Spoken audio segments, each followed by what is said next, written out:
মলত্যাগের সময় বিভিন্ন কারণে জ্বালাপোড়া হতে পারে। সবচেয়ে কমনলি যেটি হয়ে থাকে সেটি হলো গিয়ে হার্ড স্টুল, মানে শক্ত পায়খানা।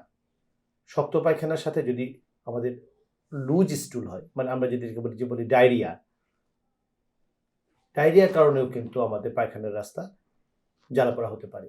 এই দু কারণেই পায়খানার রাস্তা ফেটে যায় এবং ফেটে যেয়ে জ্বালাপোড়া সৃষ্টি করে।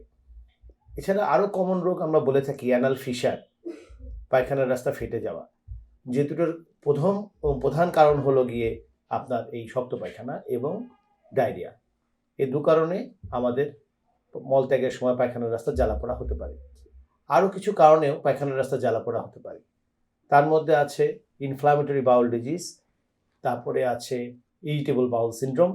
এই সমস্ত রোগের কারণে আমাদের পায়খানার রাস্তায় অতিরিক্ত পরিমাণে জ্বালাপোড়া হতে পারে। সাধারণত যদি অনেক রকম বেশি মশলাযুক্ত খাবার খাই, সেই খাবার খাওয়ার কারণেও আমাদের পায়খানার রাস্তায় জ্বালাপোড়া হতে পারে।